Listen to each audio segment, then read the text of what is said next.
Hello everyone, welcome back my channel. WNBA insider says Minnesota Lynx a logical fit for former Finals MVP. The WNBA offseason has been wild and crazy. There's been more player movement and more talented players moved than in any other offseason. But the Minnesota Lynx haven't changed a thing, and why should they? The 2024 WNBA championship was stolen from them, right?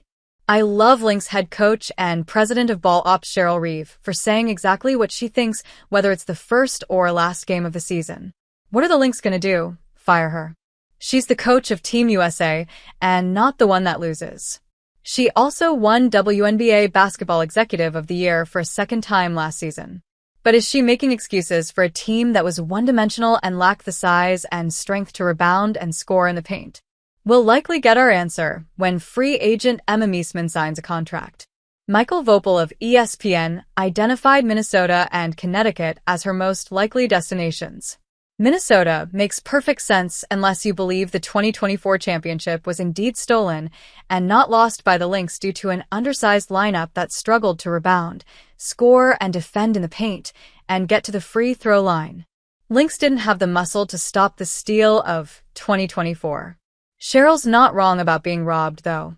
That officiating crew lost control of the game well before the buzzer sounded at the end of the first quarter. They called 2 fouls in the opening quarter. 2. That's not how you set the tone for the style of play you expect from the participants.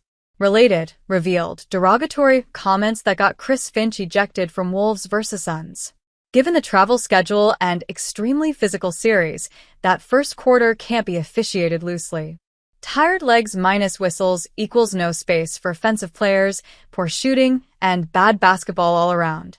It was an unwatchable game played under conditions that suited bigger players, Jonquel Jones and Breanna Stewart, shooting shorter shots and getting 17 more free throws than Minnesota.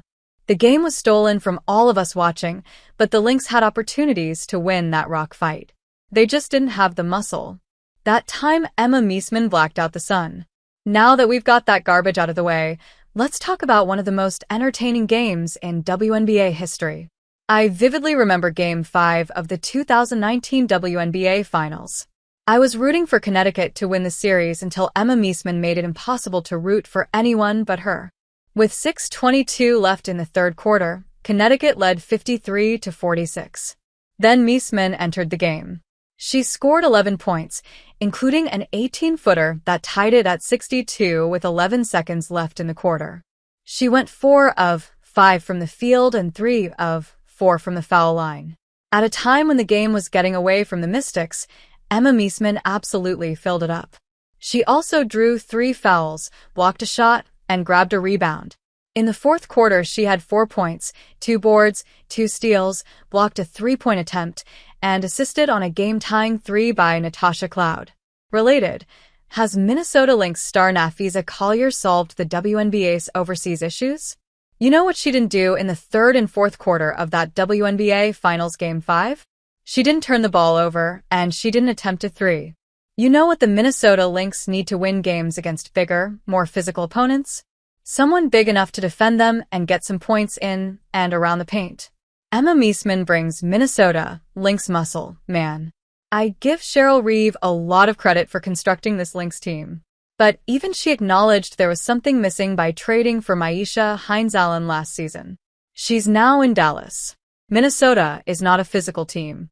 The Lynx spread the floor and shoot the 3 better than anyone.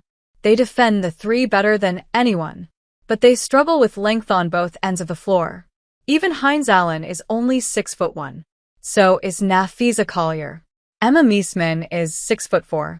She can defend the bigs with whom the Lynx struggle, Iya Wilson and Jonquel Jones, and find open shots against those defenders.